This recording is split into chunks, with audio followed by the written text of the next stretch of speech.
Ele achava que controlar a casa por câmeras seria suficiente para manter o caos longe. Mas na véspera de Natal, algo na tela o fez recuar na cadeira com o coração acelerado. Como ela sabia daquilo?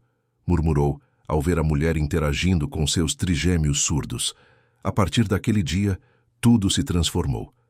Se esta história te interessou, não se esqueça de se inscrever no nosso canal e diga-nos de que cidade você está assistindo. Continuando, São Paulo, dezembro. As luzes de Natal iluminavam a Avenida Paulista com uma alegria comercial que invadia vitrines, edifícios e cada esquina da cidade, que nunca para. Mas essa alegria não chegava até o bairro nobre dos Jardins, onde Rodrigo Mendes morava sozinho com seus 3 filhos pequenos, numa mansão de 3 andares que mais parecia um museu silencioso do que um lar. Sozinho era um exagero, tecnicamente falando, porque sempre havia alguém contratado para cuidar da casa, das crianças, da comida, da rotina meticulosamente planejada. Mas sozinho era exatamente o que ele sentia quando fechava a porta do quarto master à noite e o silêncio da casa enorme o engolia por completo. Um silêncio que não era apenas ausência de barulho, mas ausência de vida, de calor, de risadas, de conversas na cozinha, de tudo que um dia aquele lar representou. A casa tinha 6 suítes, uma sala de jantar que comportava 20 pessoas, uma cozinha gourmet com eletrodomésticos que custavam mais do que um carro popular, uma piscina aquecida no jardim e um escritório no 2º andar de onde Rodrigo comandava seu império tecnológico. Cada cômodo era decorado com móveis de designer, quadros de artistas contemporâneos e tapetes persas que Marina tinha escolhido com tanto carinho nos primeiros anos de casamento. Mas agora tudo parecia cenário, bonito, caro, vazio. As paredes ecoavam passos solitários. Os quartos de hóspedes permaneciam fechados meses a fio, e a sala de estar, que deveria ser o coração da casa, vivia trancada porque Rodrigo não suportava ver os retratos de família pendurados ali, congelados num tempo que não voltava mais. Rodrigo tinha 42 anos, dono de uma empresa de tecnologia que faturava milhões por ano, ternos italianos no closet e um relógio suíço no pulso que valia mais do que a maioria dos carros nas ruas. Autodidata, filho de comerciantes da Zona Leste, ele construiu tudo do zero. Começou programando em lan houses, passou noites, em claro criando aplicativos, pegou empréstimos arriscados e transformou uma startup de fundo de garagem numa empresa que hoje atendia multinacionais. Sucesso, dinheiro, reconhecimento. Tudo o que ele sonhou quando era um garoto pobre, olhando para os prédios iluminados do centro da cidade. Mas nada disso importava quando ele atravessava o corredor de mármore e via os brinquedos espalhados, a árvore de Natal montada pela decoradora que ele nem conhecia pessoalmente, e as 3 cadeirinhas infantis coloridas na mesa da cozinha, sempre vazias porque os meninos preferiam comer na sala de brinquedos, onde podiam fazer bagunça sem serem vigiados. Marina se foi há 2 anos, de forma tão repentina que Rodrigo ainda acordava algumas manhãs esperando encontrá-la na varanda, tomando café com aquele pijama de seda azul que ela adorava. A despedida não teve aviso, não teve tempo de preparação, não teve chance de palavras finais ou promessas sussurradas. Um dia ela estava ali, sorrindo para os trigêmeos que acabavam de completar 1 ano, arrumando a casa para a festa de aniversário deles, falando sobre planos para o futuro, sobre viagens que fariam quando as crianças crescessem. E no outro dia deixou um vazio tão profundo que nenhuma quantidade de dinheiro, nenhum sucesso profissional, nenhuma conquista empresarial conseguia preencher. Rodrigo nunca falava sobre como ela partiu, nem para a família, nem para os amigos próximos, nem para si mesmo nas noites de insônia. Guardou tudo num compartimento trancado da memória e jogou a chave fora. Preferiu focar no que podia controlar: a empresa, as finanças, a rotina, os horários. Transformou a dor em planilhas, em reuniões estratégicas, em metas de crescimento. Porque sentir era perigoso.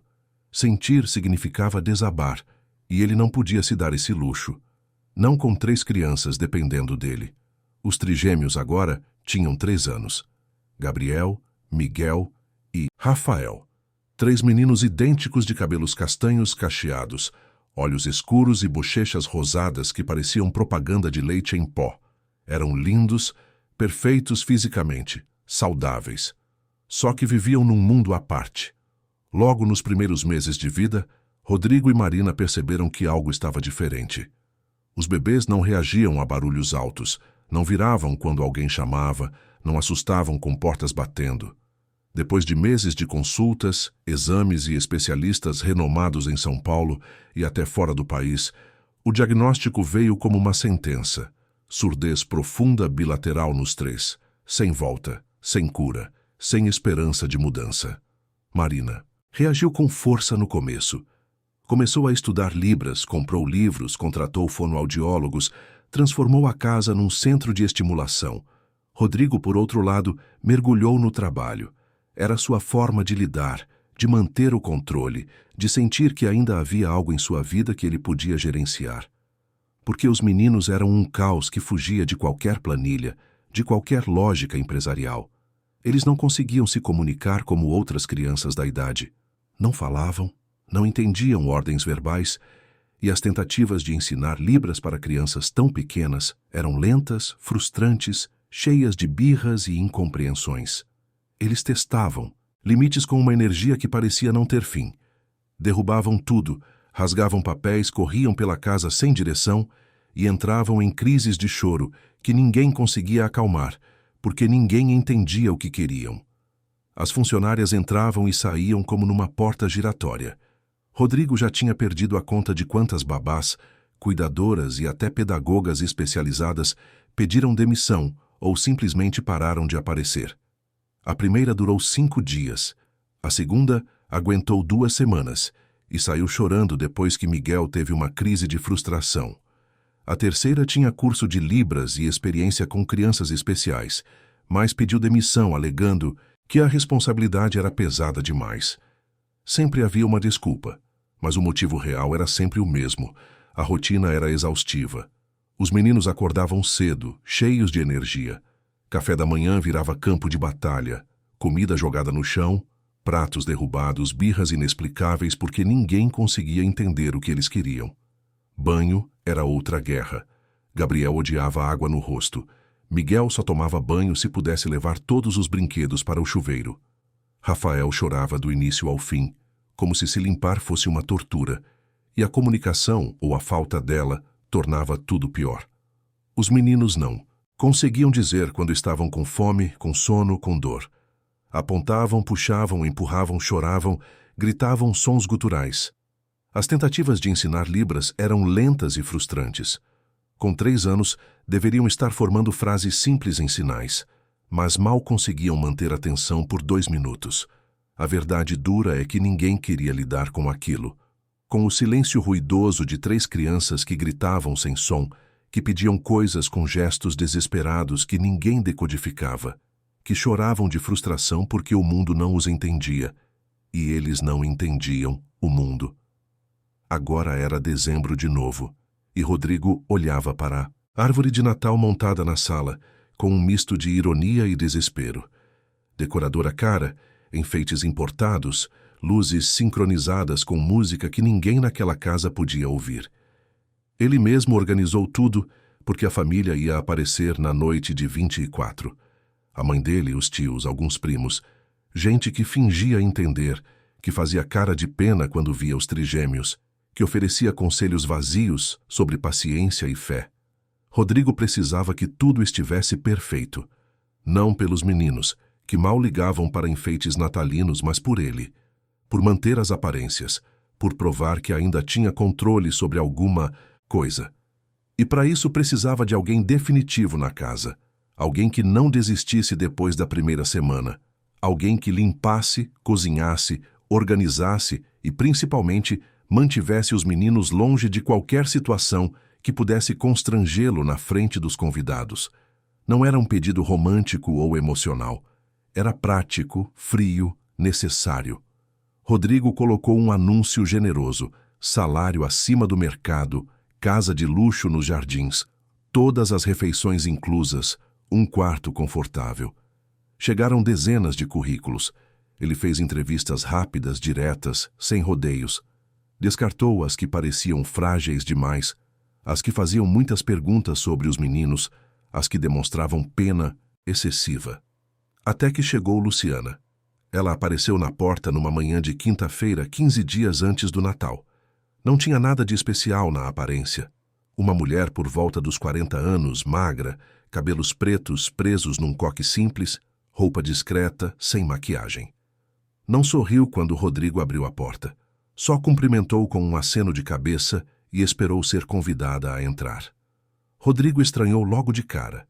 Estava acostumado com candidatas nervosas, ansiosas para agradar, que elogiavam a casa, que puxavam conversa sobre o tempo ou o trânsito.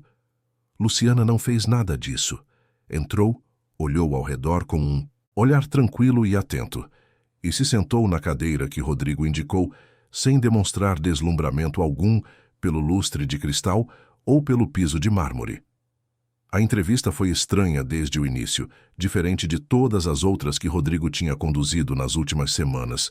Ele fez as perguntas de sempre, seguindo o roteiro mental que tinha desenvolvido: experiência anterior, referências, disponibilidade de horários, expectativas salariais. Luciana respondeu tudo com uma objetividade quase mecânica, sem enfeitar as respostas, sem tentar impressionar. Tinha trabalhado em casas de família antes, tanto em São Paulo quanto no interior do estado. Conhecia rotinas de crianças, de todas as idades. Sabia cozinhar comida caseira, pratos mais elaborados e até algumas receitas sem glúten e sem lactose para casos de alergias. Limpeza não era problema. Tinha trabalhado em casas grandes e sabia organizar espaços. Não tinha registro fixo em carteira porque preferia trabalhos temporários, por motivos pessoais que não detalhou, mas podia apresentar boas recomendações de empregadores anteriores. Rodrigo perguntou se ela tinha filhos. Luciana olhou para as próprias mãos por um segundo antes de responder que não. Havia algo na pausa, algo no desvio de olhar, que fez Rodrigo anotar mentalmente aquilo como um ponto de atenção. Perguntou então se ela tinha experiência com crianças especiais, com alguma condição específica. Ela hesitou novamente, mas dessa vez a hesitação pareceu mais calculada, como se estivesse escolhendo cuidadosamente as palavras. Disse que sim. Tinha trabalhado com uma criança surda alguns anos atrás numa família em Campinas. Não deu mais detalhes, e Rodrigo não pressionou, mas sentiu aquela pontada de desconfiança que sempre sentia quando alguém tocava no assunto dos meninos. As pessoas tendiam a reagir de duas formas quando descobriam sobre os trigêmeos. Ou ficavam excessivamente solidárias, com aquela compaixão performática que escorria pelas palavras como mel enjoativo, ou ficavam visivelmente desconfortáveis, querendo mudar de assunto o mais rápido possível. Luciana não fez nenhuma coisa nem outra. Ela apenas acenou com a cabeça, como se a informação fosse relevante, mas não surpreendente, e esperou a próxima pergunta. Rodrigo estava prestes a perguntar sobre disponibilidade de início imediato, quando ouviu o barulho característico. Não exatamente barulho, mas aquela combinação de passos rápidos, risadinhas agudas e movimento brusco que anunciava a chegada dos trigêmeos como um pequeno tornado doméstico. Ele olhou para o relógio. 3:30 da tarde. A funcionária temporária que estava cuidando deles naquela semana deveria tê-los levado para o parquinho. Mas aparentemente, os planos tinham mudado, como sempre mudavam quando se tratava daqueles três. A porta da sala se abriu com força e os três entraram como um pequeno tornado. Gabriel puxou um enfeite da árvore de Natal, Miguel derrubou uma almofada do sofá e Rafael foi direto para a mesa de centro, pegando um porta-retratos que Rodrigo nem lembrava que estava ali.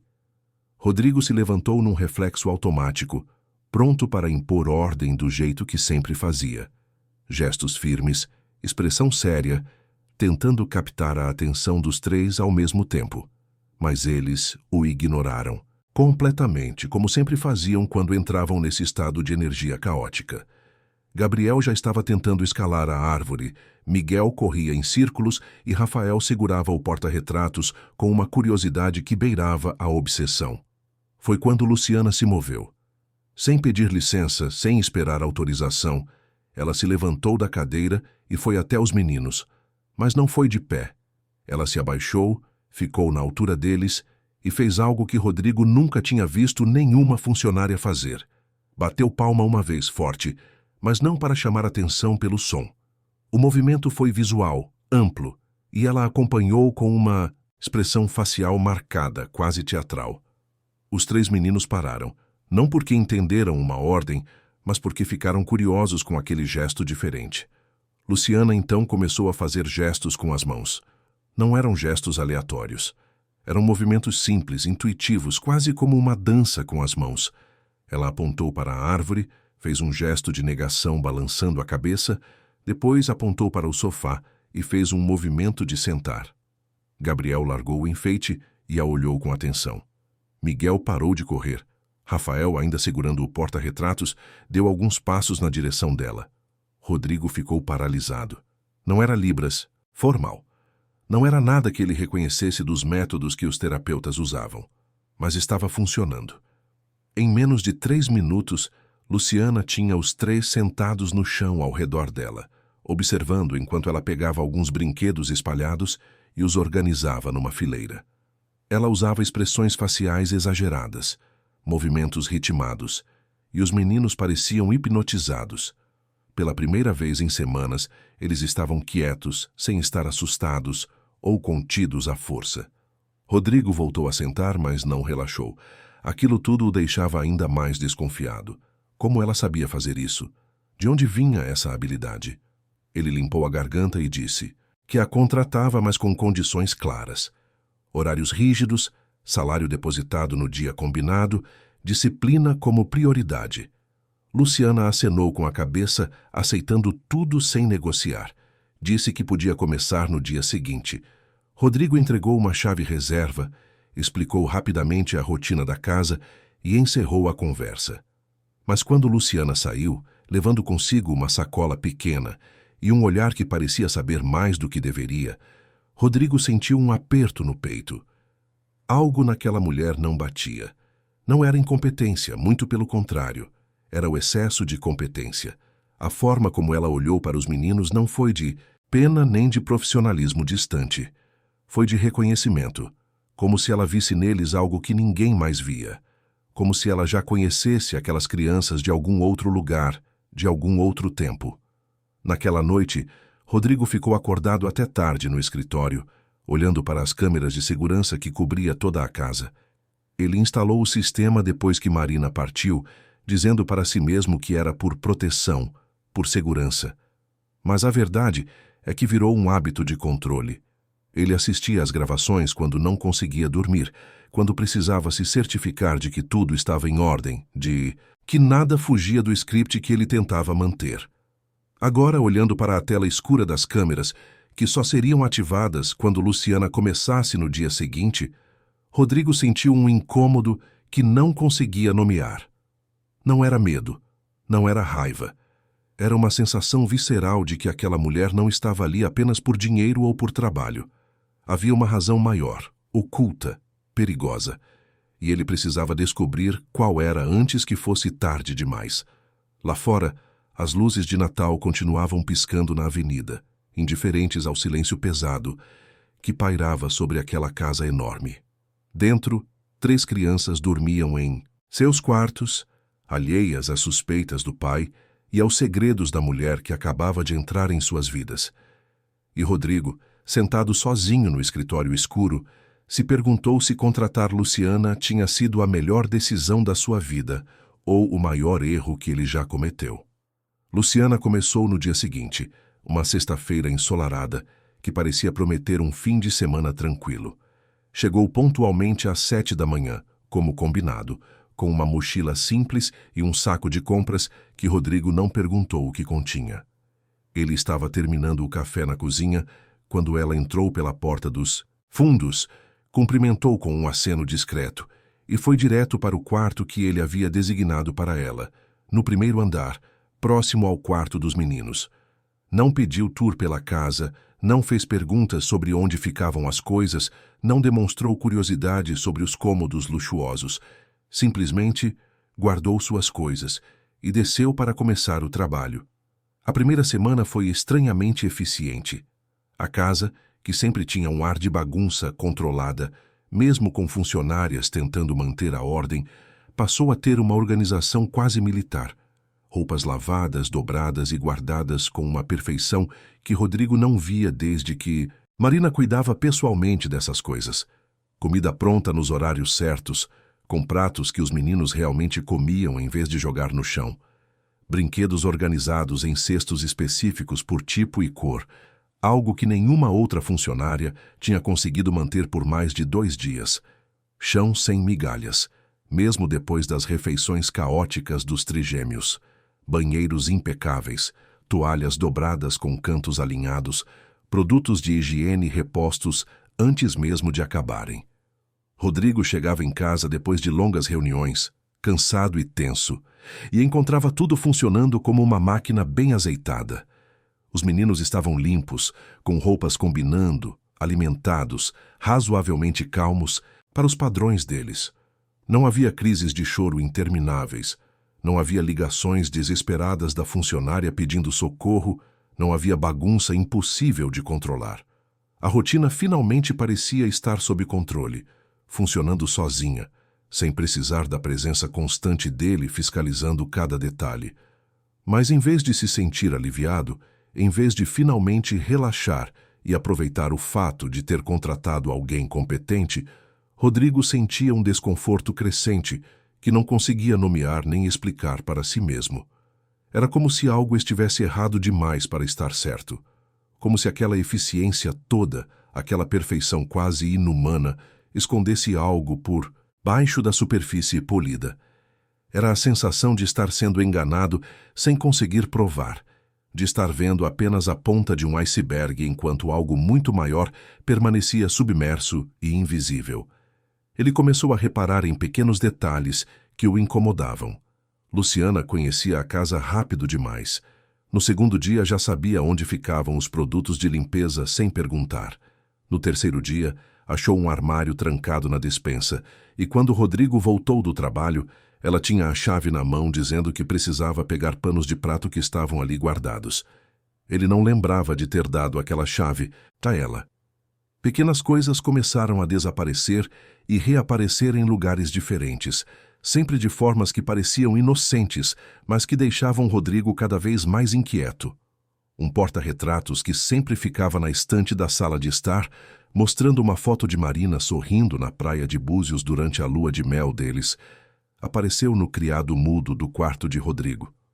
Uma caixinha de música antiga que pertenceu a Marina, uma herança da avó dela que tocava uma valsa vienense, guardada numa gaveta trancada do closet que só Rodrigo tinha acesso, foi encontrada em cima do piano da sala de visitas, com a tampa aberta, e a bailarina de porcelana posicionada como se alguém tivesse dado corda recentemente.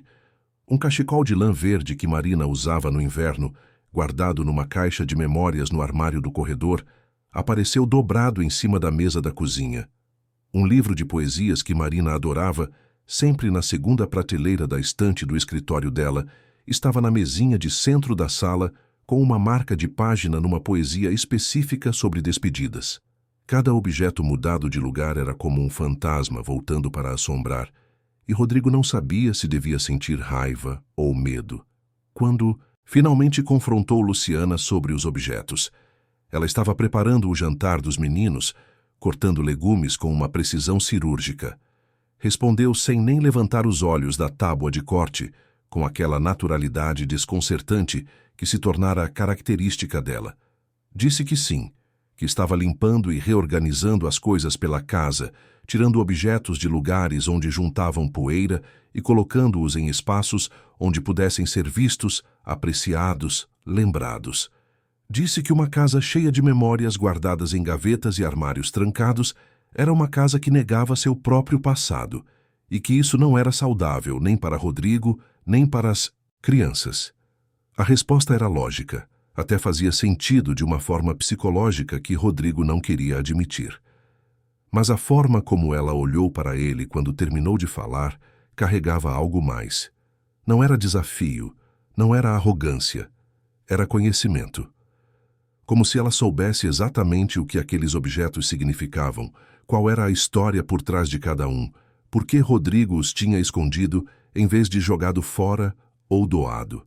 Como se ela tivesse um mapa emocional daquela casa que ninguém além de Marina poderia ter desenhado. Foi então que Rodrigo começou a usar as câmeras de segurança com uma intensidade que beirava a paranoia. Ele sempre teve o sistema instalado. 16 câmeras de alta resolução espalhadas pela casa toda, cobrindo cada corredor, cada sala, cada espaço comum, exceto os banheiros e quartos privados. O sistema era top de linha, instalado por uma empresa especializada em segurança residencial de luxo, com câmeras que funcionavam perfeitamente mesmo no escuro, com zoom digital que permitia ver detalhes minúsculos, com armazenamento em nuvem de até 90 dias de gravação contínua. Depois que Marina partiu, ele assistia às gravações ocasionalmente, mais como uma forma de se sentir no controle da casa do que por necessidade real de segurança. Gostava de ver os meninos brincando quando ele estava no trabalho, de verificar se as funcionárias temporárias estavam fazendo o serviço direito, de ter a ilusão de que ainda era possível vigiar tudo, prever tudo, controlar tudo. Mas agora virou obsessão genuína, compulsiva, doentia. Ele passava horas no escritório do trabalho com a tela do celular aberta, mostrando as imagens ao vivo da casa em tempo real. Diminuía o volume das reuniões importantes para poder observar Luciana movendo-se pelos cômodos como uma sombra silenciosa. Via ela cuidando dos meninos com uma paciência que parecia infinita, preparando comida com movimentos precisos e econômicos, limpando com uma eficiência que transformava tarefas domésticas em coreografia. Criou uma rotina doentia. Acordava meia hora mais cedo toda manhã para assistir às gravações da noite anterior em velocidade acelerada. Durante o dia, mantinha uma aba do navegador sempre aberta, com as câmeras ao vivo. À noite, antes de dormir, revisava os momentos que tinha marcado como suspeitos. Estava dormindo menos, comendo pior, perdendo foco nas reuniões de trabalho. Seus sócios começaram a fazer comentários velados sobre ele estar distraído demais, ausente, desconectado dos números e estratégias da empresa. No início, não viu nada de extraordinário. Ela trabalhava com eficiência, sem pressa, mas sem perda de tempo. Tratava os meninos com firmeza e paciência ao mesmo tempo, algo que Rodrigo nunca tinha visto em nenhuma outra funcionária. Quando Gabriel tinha uma crise e começava a chorar batendo os pés no chão, Luciana simplesmente se sentava ao lado dele e esperava. Não tentava acalmá-lo, não ficava nervosa, não chamava Rodrigo desesperada, apenas esperava até que a tempestade passasse, e quando o menino finalmente se acalmava, ela limpava o rosto dele com delicadeza e seguia com a rotina como se nada tivesse acontecido. Mas foi na segunda semana que Rodrigo começou a ver coisas que o deixaram genuinamente perturbado. Numa terça-feira à tarde, ele estava numa videoconferência tediosa com investidores quando diminuiu o som e abriu a câmera da sala de brinquedos. Luciana estava lá com os 3 meninos, até aí normal. Só que ela tinha trazido objetos que Rodrigo nunca tinha visto antes na casa. Havia instrumentos musicais infantis espalhados pelo chão, um pequeno tambor colorido, chocalhos de tamanhos diferentes, um teclado de plástico, um triângulo de metal, maracas, um xilofone. Rodrigo franziu a testa. Por que diabos ela estava dando instrumentos musicais para crianças que não podiam ouvir? Ele observou com atenção redobrada. Luciana pegou o tambor e bateu nele, não com força, mas com batidas ritmadas e constantes. Os meninos olharam para ela com curiosidade. Ela então colocou a mão de Gabriel em cima do tambor e bateu novamente. O menino sorriu. Sorriu de verdade, algo que Rodrigo via tão raramente que sempre tirava foto mental quando acontecia. Gabriel encostou o rosto no tambor enquanto Luciana continuava batendo, como se estivesse sentindo algo que não era visível, algo que vinha de dentro do instrumento. Rodrigo parou completamente de prestar atenção na reunião. Os investidores continuavam falando sobre projeções de lucro, mas ele tinha os olhos fixos na pequena tela do celular. Luciana fez a mesma coisa com Miguel e Rafael. Colocou as mãos deles nos instrumentos enquanto produzia sons, e os dois reagiram com expressões de fascínio, de descoberta. Não era normal. Crianças surdas não deveriam reagir assim a estímulos sonoros, a não ser que não fossem completamente surdas.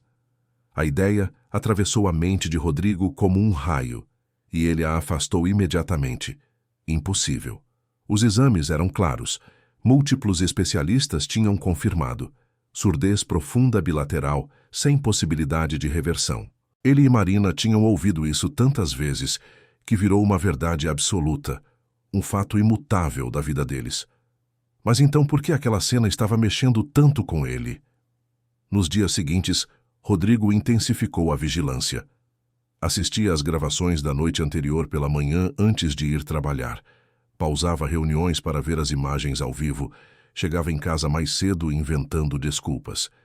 E quanto mais assistia, mais coisas estranhas via. Luciana usava os instrumentos todos os dias, sempre da mesma forma metódica. Fazia as crianças encostarem as mãos, os pés, às vezes até o rosto inteiro nos objetos, enquanto produzia vibrações. E eles reagiam, não sempre, não de forma óbvia, mas reagiam. Um olhar diferente, um sorriso inesperado, um movimento de cabeça que parecia intencional demais para ser coincidência. Tinha também a questão dos objetos pessoais de Marina. Rodrigo começou a reparar que Luciana mexia neles com uma frequência e uma familiaridade que não faziam sentido. Ele viu nas gravações ela pegando a caixinha de música, abrindo com cuidado, tocando na bailarina de porcelana que girava dentro. Viu ela pegando um lenço de seda que estava guardado numa gaveta do closet do casal, desdobrando, cheirando, dobrando de volta, com um cuidado quase reverente. Viu ela olhando para fotos antigas penduradas na parede do corredor, fotos de Rodrigo e Marina em viagens, em festas, em momentos felizes que agora pareciam ter acontecido em outra vida. Cada vez que via essas cenas, Rodrigo sentia uma mistura de raiva e confusão. Raiva porque aquela mulher estava invadindo memórias que não pertenciam a ela. Confusão porque a forma como ela olhava para aqueles objetos não era de curiosidade nem de cobiça. Era de reconhecimento, como se ela já conhecesse aquelas coisas de antes, de outro lugar, de outro tempo. A gota d'água veio numa quinta-feira, 10 dias depois de Luciana ter começado a trabalhar. Rodrigo estava no escritório em casa, supostamente revisando contratos, mas na verdade assistindo às câmeras em tempo real. Era meio-dia e Luciana tinha colocado os meninos para a soneca da tarde. Ela desceu para a cozinha, preparou um café e ficou parada na janela, olhando para o jardim. Rodrigo achou que ela fosse fazer uma pausa, descansar um pouco. Mas depois de alguns minutos, ela deixou a xícara de café na pia, subiu as escadas e foi para um cômodo que ninguém usava há anos. O antigo escritório de Marina no segundo andar. Rodrigo sentiu o coração acelerar. Aquele quarto estava trancado. Ele mesmo tinha fechado a chave meses depois que Marina partiu, incapaz de suportar ver o espaço dela preservado como um santuário. A mesa ainda tinha papéis dela, canetas, um computador desligado. As estantes tinham livros que ela adorava. Havia plantas secas nas janelas, mortas por falta de água e cuidado. Era um lugar de fantasmas, de memórias dolorosas demais para serem visitadas. Mas Luciana entrou. Simplesmente abriu a porta como se tivesse a chave, entrou e fechou atrás de si. Rodrigo aumentou o volume da câmera, mas não havia som naquele cômodo específico. Ele viu ela andando devagar pelo espaço, tocando nas coisas, passando os dedos pelas lombadas dos livros, pegando um caderno que estava em cima da mesa. Ela abriu o caderno, leu algumas páginas, levou a mão ao rosto como se estivesse chorando. Fechou o caderno e o colocou de volta no lugar exato onde estava. Rodrigo não aguentou. Desligou o computador, desceu as escadas fazendo barulho de propósito para que ela soubesse que ele estava em casa, subiu até o segundo andar e bateu na porta do escritório de Marina. Luciana abriu quase imediatamente, com o rosto tranquilo, sem nenhum traço de culpa ou surpresa. "Você entrou aqui", foi a primeira coisa que Rodrigo disse, e a voz saiu mais agressiva do que ele pretendia. "Entrei", Luciana respondeu com simplicidade. Como você tem a chave desse quarto? Achei na gaveta da cozinha junto com outras chaves antigas. Rodrigo sabia que estava mentindo. Ele tinha todas as chaves importantes com ele, sempre. Mas antes que pudesse confrontá-la, Luciana continuou. Desculpe se invadi um espaço que não devia. Vi que esse quarto estava fechado faz tempo e achei que precisava de uma limpeza. Tem mofo nas cortinas e as plantas estão mortas faz anos. A explicação era razoável, mas Rodrigo não conseguia aceitar. Não quando ele tinha visto ela chorando lendo o caderno de Marina. Não quando cada fibra do seu corpo gritava que havia algo muito errado ali. Ele ficou parado na porta, travado entre a vontade de demitir Luciana na hora e o medo do caos que voltaria para sua vida se ela fosse embora. Não mexa mais nas coisas pessoais da minha falecida esposa, ele disse finalmente, com uma frieza que surpreendeu até a si mesmo. Você foi contratada para cuidar da casa e das crianças. Só isso. Luciana assentiu sem dizer nada, saiu do quarto e foi para o corredor. Rodrigo ficou ali parado por mais alguns minutos, olhando ao redor do escritório de Marina, sentindo o peso das memórias caindo sobre ele como uma avalanche. Quando finalmente saiu e trancou a porta novamente, guardando a chave no bolso, ele jurou para si mesmo que ia descobrir quem Luciana realmente era. Porque cada dia que passava, cada cena que ele via nas câmeras, cada pequeno gesto dela o convencia mais de uma coisa. Aquela mulher não estava ali por acaso, e o que quer que ela estivesse procurando não tinha nada a ver com salário ou emprego. O Natal se aproximava com uma velocidade que deixava Rodrigo cada vez mais tenso. A casa estava decorada desde o início de dezembro, com uma árvore de quase 3 metros na sala principal, guirlandas importadas nas portas, luzes brancas cintilantes em cada janela, presépio napolitano antigo na entrada. Tudo impecável, tudo perfeito, tudo exatamente como os convidados esperariam ver numa mansão nos jardins. Mas por trás da fachada natalina, a desconfiança de Rodrigo crescia como uma sombra que engolia cada cômodo. Faltando 3 dias para a véspera, ele tomou uma decisão. Inventou uma viagem de negócios urgente, disse para Luciana que precisava resolver algo em Campinas e que só voltaria no fim da tarde do dia 24, perto do horário da ceia. Preparou a mala com roupas, colocou no carro na garagem para dar veracidade à mentira e na manhã do dia 23 saiu de casa como se realmente fosse viajar. Luciana mal reagiu à notícia, apenas acenou com a cabeça e disse que cuidaria de tudo enquanto ele estivesse fora. Rodrigo dirigiu até um hotel no centro de São Paulo, fez check-in, deixou a mala no quarto e voltou para casa 2 horas depois, entrando silenciosamente pela porta lateral que dava acesso direto ao escritório do 2º andar. Trancou-se ali com água, café, alguns sanduíches e uma determinação feroz de finalmente descobrir a verdade sobre aquela mulher. Tinha 3 telas de computador montadas na mesa, cada uma mostrando feeds diferentes das câmeras. Não ia perder um único movimento. As primeiras horas do dia 23 foram normais demais para acalmar Rodrigo. Luciana acordou os meninos no horário de sempre, preparou o café da manhã, deu banho nos 3, com uma paciência que continuava impressionante mesmo depois de semanas. Levou-os para o parquinho no jardim, brincou de pega-pega visual usando gestos exagerados que os faziam rir. Almoço, soneca da tarde, lanche, tudo dentro da rotina estabelecida, nada fora do comum. Rodrigo começou a se questionar se não estava enlouquecendo, se toda aquela paranoia não era só reflexo do seu próprio trauma não processado. Mas então chegou a véspera de Natal, 24 de dezembro, e tudo mudou. A manhã começou como qualquer outra. Luciana acordou cedo, antes mesmo do sol clarear completamente. Preparou o café dela, tomou em silêncio olhando pela janela da cozinha, depois subiu e acordou os meninos. Rodrigo assistia tudo das 3 telas, anotando horários, comportamentos, tentando encontrar padrões que pudessem revelar intenções ocultas. Café da manhã transcorreu sem incidentes. Os trigêmeos estavam particularmente agitados, talvez sentindo a energia diferente do dia festivo que se aproximava, ou talvez apenas sendo crianças de 3 anos com energia infinita e nenhum filtro de autocontrole. Por volta das 10 da manhã, depois que os meninos terminaram de brincar na sala, Luciana fez algo diferente.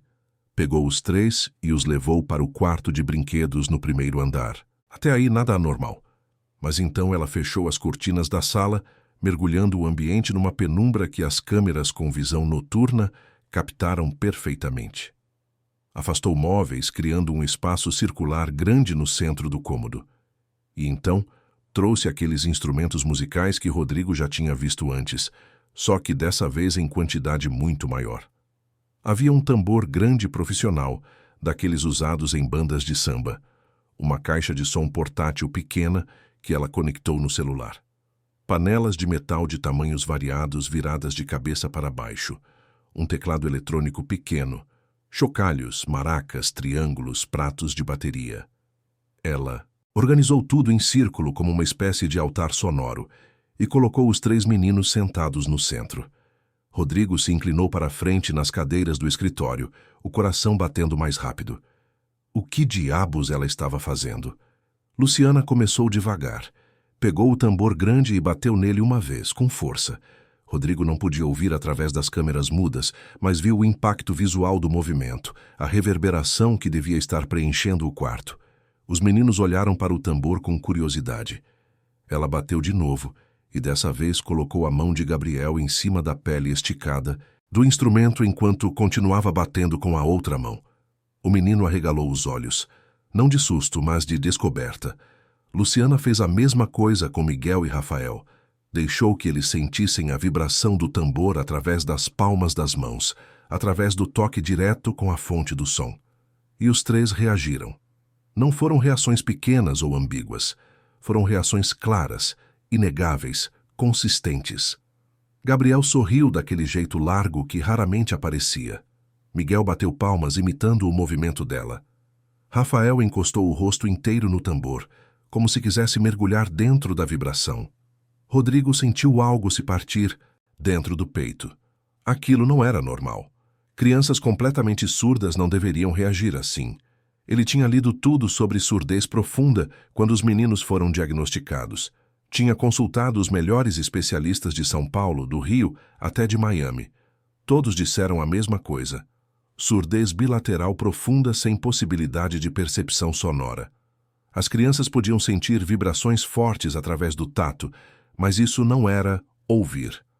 Era apenas sensação física, sem conexão neurológica com o processamento auditivo. Mas o que ele estava vendo nas telas parecia muito mais do que simples reação tátil. Havia intencionalidade, havia reconhecimento, havia algo que ele não conseguia nomear, mas que mexia com cada certeza que tinha construído nos últimos 2 anos. Luciana continuou a sessão por quase 1 hora. Usou diferentes instrumentos, testou frequências variadas através da caixa de som, observou cada reação com uma atenção quase científica. Anotava coisas num caderno pequeno que tinha trazido consigo. Às vezes chorava em silêncio, limpando as lágrimas com as costas da mão, sem parar o que estava fazendo. Rodrigo via tudo, absorvia cada detalhe. Sentia a própria mente sendo reescrita em tempo real. A cena mais impactante aconteceu por volta das 11h30. Luciana posicionou Gabriel de costas para ela, fora do campo de visão do menino. Ela ficou a uns 3 metros de distância. Pegou 2 pratos de bateria e bateu um no outro, criando um som que Rodrigo imaginava ser agudo e penetrante. Gabriel virou a cabeça. Não completamente, não na direção exata, mas virou. E quando Luciana bateu de novo, o menino se moveu procurando visualmente a origem daquilo que tinha captado. Rodrigo pausou a imagem. Voltou. Assistiu de novo. E de novo. Tentou encontrar uma explicação alternativa. Corrente de ar. Sombra. Reflexo de luz. Coincidência. Mas não havia nada disso. O ambiente estava controlado, isolado, livre de variáveis externas. A reação tinha sido ao som e não havia como negar. Ele pegou o celular com mãos trêmulas e procurou o contato de um especialista que tinha consultado meses atrás, um otorrinolaringologista pediátrico renomado que atendia num hospital particular na Vila Mariana. Explicou que precisava de uma consulta urgente, que era emergência, que pagaria o que fosse necessário. A recepcionista disse que era véspera de Natal e o médico já estava de folga. Rodrigo insistiu, ofereceu o triplo do valor da consulta.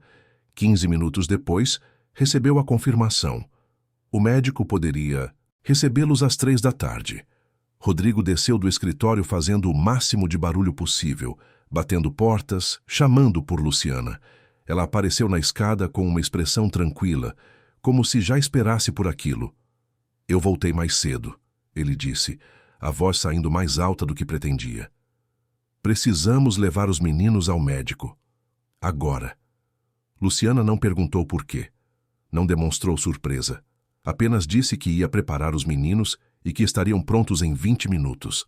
O trajeto até o consultório foi tenso e silencioso. Os trigêmeos estavam na cadeirinha de segurança no banco traseiro, comportados demais para crianças, que geralmente detestavam carro. Luciana ia no banco do passageiro, olhando pela janela sem dizer uma palavra. Rodrigo dirigia no piloto automático, a mente girando em loops de pensamentos contraditórios. E se os exames anteriores estivessem errados? E se houvesse algo que todos tinham perdido? E se Luciana tivesse descoberto em semanas o que especialistas não viram em anos? O médico, Dr. Henrique Cavalcante, era um homem de uns 60 anos, cabelos grisalhos e óculos de armação fina. Recebeu-os numa sala privada do consultório, longe da agitação normal das emergências. Examinou os 3 meninos com paciência e precisão, repetindo testes que Rodrigo já tinha visto dezenas de vezes.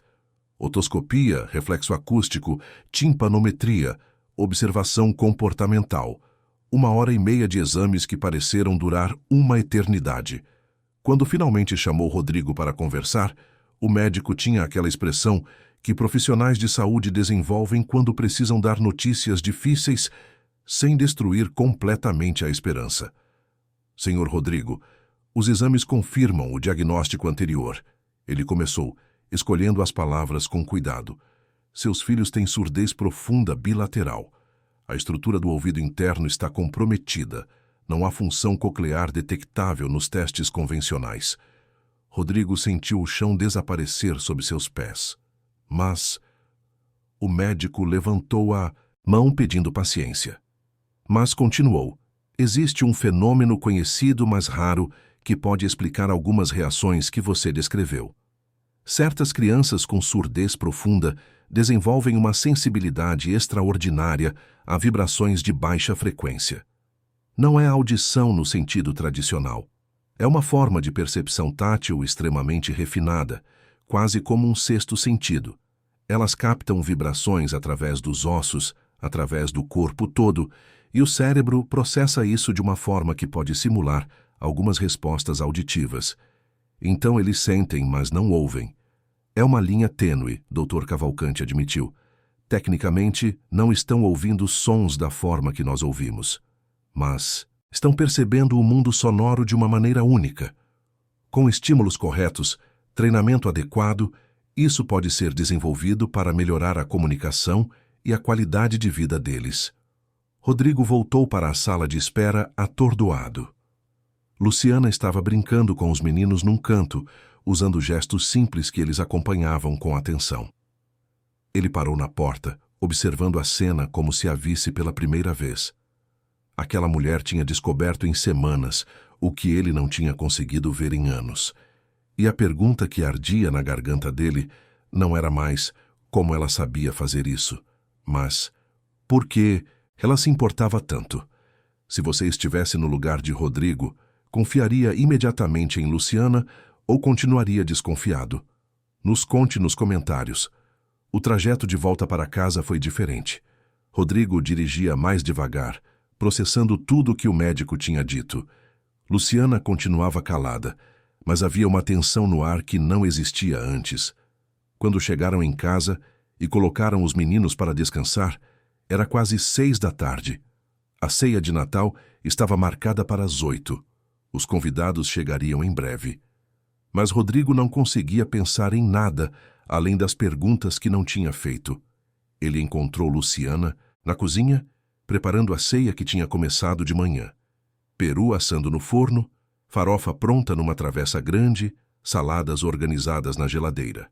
Tudo perfeito, tudo no ponto, como se ela não tivesse passado a tarde toda num consultório médico lidando com revelações que reescreviam a realidade. Precisamos conversar, Rodrigo disse, e a voz saiu mais firme do que ele se sentia. Luciana desligou o forno, limpou as mãos num pano de prato e se virou para encará-lo. Havia algo diferente no olhar dela. Não era mais a funcionária eficiente e discreta. Era alguém cansado de carregar segredos. Eu sei. Ela respondeu simplesmente. Eles foram para a sala, longe da cozinha, longe dos quartos onde os meninos dormiam. Sentaram-se em cadeiras opostas, como adversários antes de uma negociação. Rodrigo juntou coragem e fez a pergunta que vinha evitando há semanas. Quem é você? De verdade. E não me venha com essa história de que é só uma funcionária que precisava de emprego. Luciana respirou fundo. Por um momento, Rodrigo achou que ela fosse se levantar e ir embora sem responder. Mas então, ela começou a falar e cada palavra era como uma pedra jogada num lago, criando ondas que se expandiam e mudavam tudo. Eu trabalhei com uma criança surda há alguns anos atrás. Isso é verdade. Mas não foi só uma criança qualquer, fui eu. Eu fui diagnosticada com surdez profunda quando era bebê. Meus pais me levaram aos melhores médicos e todos disseram a mesma coisa que você ouviu sobre seus filhos. Sem cura, sem volta, sem esperança de mudança. Rodrigo sentiu um arrepio percorrer a espinha. Continue. Só que quando eu tinha uns 7 anos, uma fonoaudióloga diferente percebeu algo que os outros tinham ignorado. Eu reagia a sons muito graves, a vibrações específicas. Não era audição. Normal, mas era algo. Ela desenvolveu um programa de estimulação especial para mim. Levou anos, mas eu aprendi a usar essa percepção de uma forma que me permitiu integrar melhor com o mundo. Não ouço como você ouve. Ouço através do meu corpo inteiro, através dos ossos da pele, de formas que a ciência ainda não entende completamente. Rodrigo estava hipnotizado. E os meus filhos têm o mesmo padrão que eu tinha. Eu vi nos olhos deles na primeira vez que os encontrei. Aquela busca frustrada, aquela sensação de estar preso dentro de um silêncio que não é completo, mas que ninguém mais entende. Por isso eu trouxe os instrumentos. Por isso eu fiz os testes. Porque eu precisava ter certeza antes de falar qualquer coisa. Faz sentido, Rodrigo admitiu, mas ainda havia algo que não batia. Mas isso não explica por que você está tão envolvida emocionalmente. Por que chora quando está com eles? Por que mexe nas coisas da Marina? Por que conhece essa casa como se já tivesse morado aqui? Luciana fechou os olhos. Quando abriu de novo, estavam cheios de lágrimas que ela não tentou esconder. Porque eu não vim aqui só para trabalhar, Rodrigo. Eu vim porque essas crianças são minha família. Marina era minha irmã. Meia-irmã biológica. Fomos separadas quando éramos bebês, adotadas por famílias diferentes. Eu só descobri isso há 1 ano, quando comecei a procurar minha família biológica. E quando finalmente juntei coragem para tentar contato, descobri que era tarde demais. Ela já tinha partido. O silêncio que se seguiu foi tão denso que parecia sólido. Rodrigo olhou para Luciana como se a visse pela primeira vez, procurando semelhanças, diferenças, provas. E então percebeu. Os olhos. Marina tinha aqueles mesmos olhos escuros e profundos. O jeito de inclinar a cabeça quando pensava. O sorriso de canto de boca quando algo a surpreendia. Você é irmã da Marina, ele repetiu, tentando fazer as palavras fazerem sentido. Sou. E esses 3 meninos são meus sobrinhos, a única família que me resta. Por isso, eu precisava estar perto deles. Por isso eu aceitei vir como funcionária, em vez de chegar aqui pedindo reconhecimento. Porque eu sabia que você nunca acreditaria em mim. Sabia que precisava provar que mereço fazer parte da vida deles. As lágrimas de Rodrigo vieram sem aviso, quebrando anos de contenção emocional. Ele chorou pela esposa que perdeu, pelos filhos que não. Entendia completamente, pela irmã dela que chegou tarde demais, por todos os anos desperdiçados em diagnósticos incompletos e esperanças enterradas. E Luciana chorou com ele, 2 pessoas unidas pela mesma perda, pela mesma esperança, pela mesma determinação de fazer diferente dali para frente. Lá fora, as luzes de Natal continuavam piscando. Os convidados começariam a chegar em breve. A ceia precisava ser finalizada. Mas naquele momento, dentro daquela sala, acontecia algo muito mais importante do que qualquer celebração performática. Acontecia um recomeço. Acontecia a verdade finalmente vindo à luz. E acontecia uma família se formando não apenas pelo sangue, mas pela escolha de estar presente, de lutar juntos, de transformar o impossível em apenas difícil. A ceia de Natal daquela noite aconteceu, mas foi completamente diferente do que Rodrigo tinha planejado. Os convidados chegaram encontrando uma mesa farta, uma casa decorada, mas também 2 adultos de olhos vermelhos e 3 crianças que finalmente pareciam em paz. A mãe de Rodrigo, Dona Célia, percebeu imediatamente que algo tinha mudado. Não perguntou na frente de todos, mas puxou o filho para o canto da cozinha e exigiu saber o que estava acontecendo. Rodrigo contou tudo, sobre Luciana ser irmã de Marina, sobre a descoberta da percepção sonora diferente nos trigêmeos, sobre os anos perdidos, acreditando em diagnósticos incompletos. Dona Célia ouviu tudo em silêncio. Depois fez algo que surpreendeu Rodrigo. Abraçou Luciana como se fosse uma filha que voltava de uma longa viagem. A notícia se espalhou rapidamente entre os familiares presentes e o que deveria ser uma ceia formal virou uma reunião cheia de lágrimas, abraços e a sensação de que finalmente algo tinha se encaixado no lugar certo. Mas a revelação mais impactante ainda estava por vir. Aconteceu no dia seguinte, 25 de dezembro, dia de Natal propriamente dito. Os convidados tinham ido embora tarde da noite anterior. A casa estava em silêncio, com apenas os restos da festa esperando para serem organizados. Rodrigo acordou cedo, incapaz de voltar a dormir depois de tudo que tinha acontecido nas últimas 24 horas. Encontrou Luciana já acordada na cozinha, preparando café como se aquela fosse apenas mais uma manhã comum, e não o dia seguinte à revelação que mudou tudo. Eles tomaram café juntos em silêncio, processando, reorganizando pensamentos. Foi Luciana quem quebrou o silêncio primeiro, perguntando algo que tinha ficado pendente na conversa da véspera. Você guardou as coisas da Marina, os objetos pessoais dela. Eu vi que tem um escritório fechado lá em cima. Você se importaria se eu visse?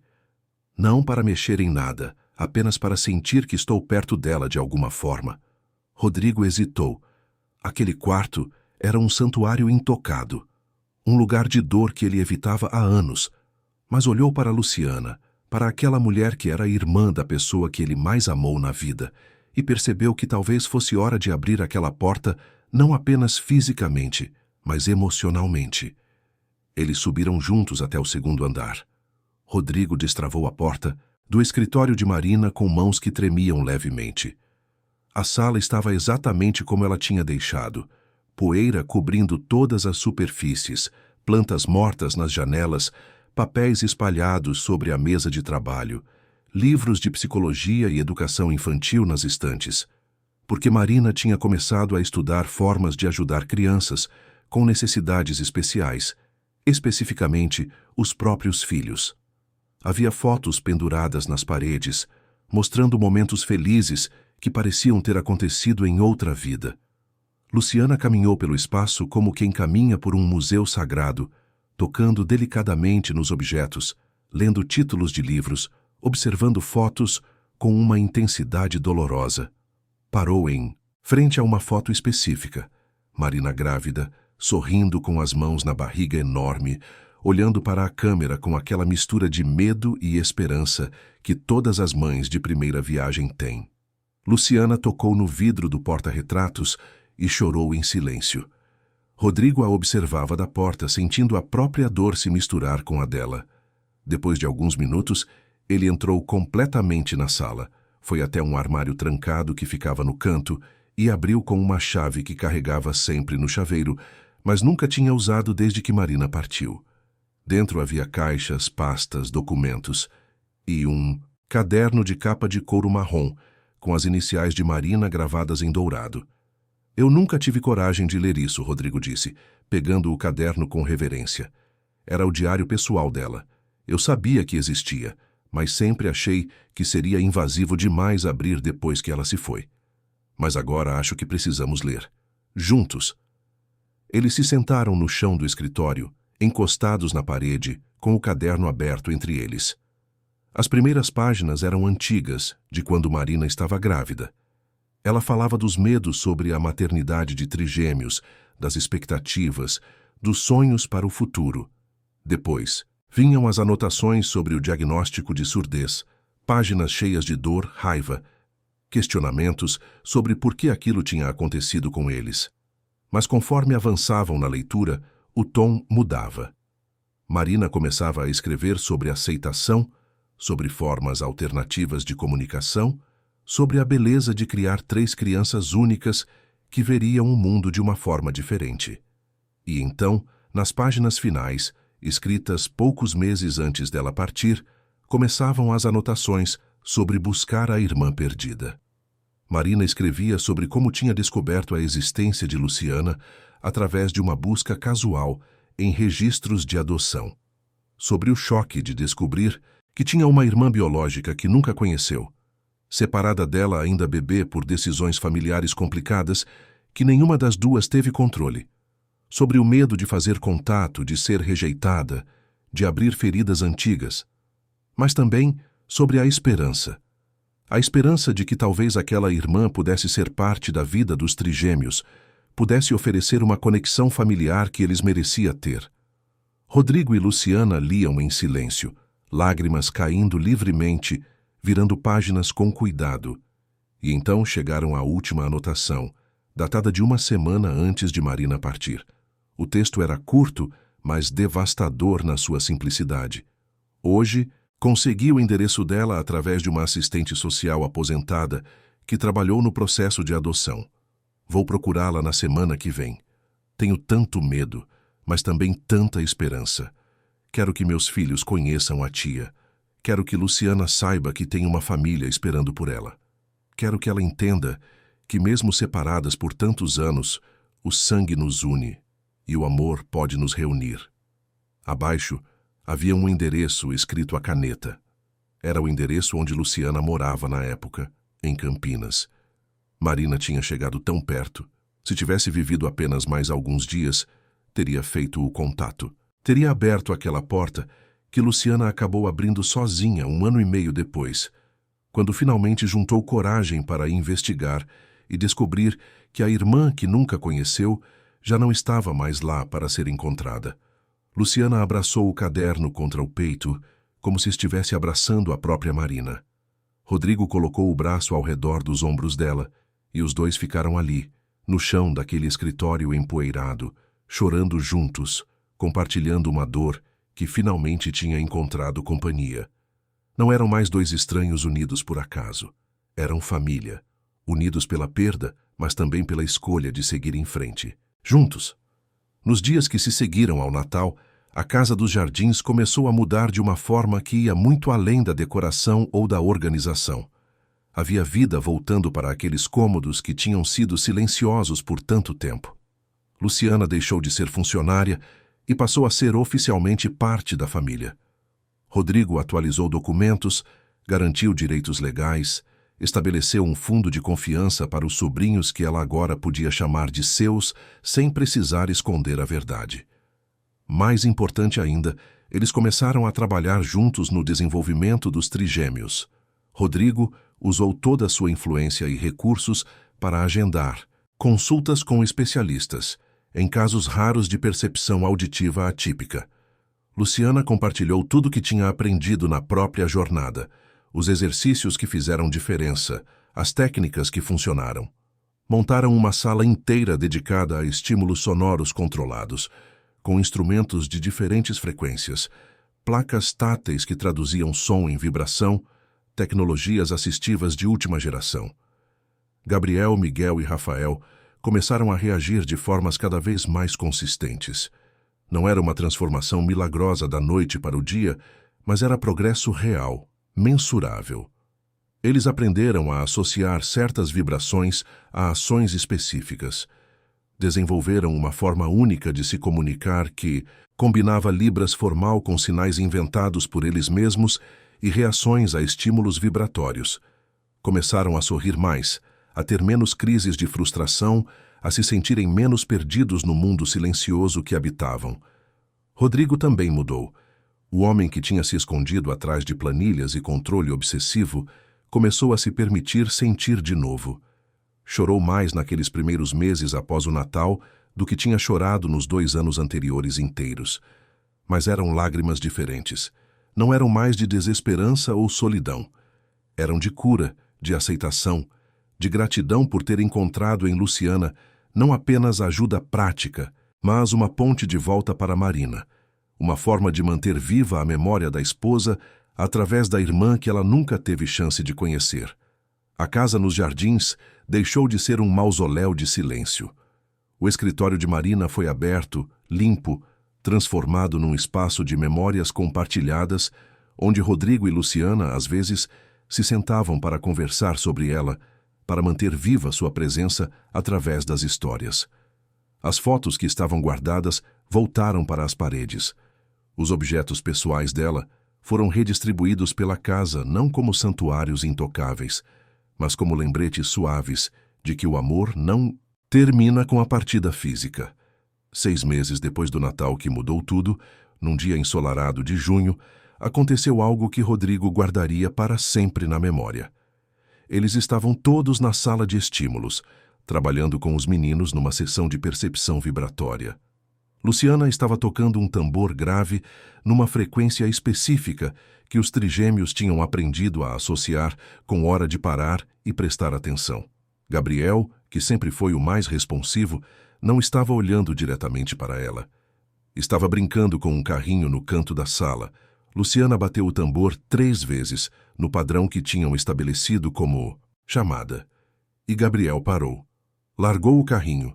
Virou-se completamente na direção dela, e então, pela primeira vez na vida, tentou formar um som vocal intencional, combinando com um sinal de libras que significava "eu ouço você", adaptado para "eu percebo você". O som que saiu foi gutural, imperfeito, mas carregado de intenção. Rodrigo e Luciana se entreolharam com os olhos cheios de lágrimas. Não era o som perfeito que pais convencionais esperam ouvir dos filhos, mas era comunicação, era conexão. Era Gabriel dizendo, da única forma que seu corpo permitia, que ele entendia, que estava aprendendo, que não estava mais perdido sozinho no silêncio. Nos meses que se seguiram, os 3 meninos foram desenvolvendo formas próprias de se expressar. Nunca falariam como crianças com audição típica, mas encontraram uma linguagem que era deles, que misturava sinais, expressões faciais, vocalizações únicas e reações a vibrações. E, mais importante, encontraram uma família que os entendia, que não tentava forçá-los a se encaixar num molde de normalidade, mas que celebrava a forma única como eles existiam no mundo. Rodrigo olhava para aquela família que tinha se formado de maneiras tão improváveis e sentia algo que não sentia há anos. Paz. Não a paz. De quem tem tudo resolvido ou de quem não enfrenta mais desafios, mas a paz de quem finalmente parou de lutar sozinho, de quem encontrou companhia na jornada, de quem aprendeu que família não é apenas sangue ou sobrenome, mas escolha diária de estar presente, de lutar junto, de transformar dor em força compartilhada. E quando os trigêmeos corriam pela sala, os 3 juntos num caos coordenado de energia infantil, abraçando as pernas de Rodrigo e Luciana, rindo daquele jeito único que só eles tinham, encostando as mãozinhas nos instrumentos que vibravam como batimentos de coração amplificados, Rodrigo finalmente entendia. O milagre não tinha sido devolver a audição no sentido tradicional. O milagre tinha sido muito maior, encontrar a verdade escondida na véspera de Natal, construir perdão nos dias seguintes e formar uma família que nasceu 2 vezes, primeiro no sangue que corria nas veias de Marina e Luciana, depois na escolha consciente de Rodrigo de abrir as portas não apenas da casa, mas do coração. O Natal seguinte foi completamente diferente. Sem fachadas, sem necessidade de impressionar ninguém. Apenas uma família real, com todas as suas imperfeições e toda a sua beleza, celebrando não a data no calendário, mas o fato de estarem juntos. Luciana preparou a ceia usando receitas antigas que Marina tinha deixado anotadas. Os trigêmeos ajudaram a decorar a árvore, cada um à sua maneira caótica e encantadora.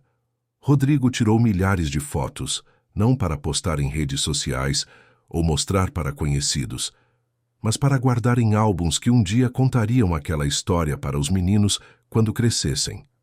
E naquela noite, depois que os meninos dormiram exaustos de tanta brincadeira, Rodrigo e Luciana sentaram na varanda olhando para o céu de São Paulo iluminado por milhões de luzes. Falaram sobre Marina, sobre o quanto ela ficaria feliz vendo aquela família unida. Falaram sobre os planos para o futuro dos meninos, sobre as terapias que continuariam, sobre as descobertas que ainda viriam. Falaram sobre como a vida tinha uma forma estranha de consertar coisas quebradas, não voltando ao que eram antes, mas criando algo novo e forte a partir dos pedaços.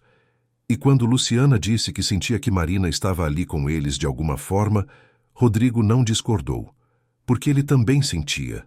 Sentia na presença dos filhos dela, no amor da irmã que ela nunca conheceu pessoalmente, na memória que continuava viva não como peso de tristeza, mas como inspiração de como viver melhor. Marina tinha partido cedo demais, sem realizar o sonho de reunir a família que descobriu existir. Mas através de Rodrigo e Luciana, através dos trigêmeos que cresciam fortes e amados, através de cada pequena vitória e cada momento de conexão genuína, aquele sonho estava se realizando mesmo na ausência física dela. E assim, naquela casa nos jardins, que tinha sido túmulo de silêncio e se transformou em lar de vida, uma nova história começava a ser escrita.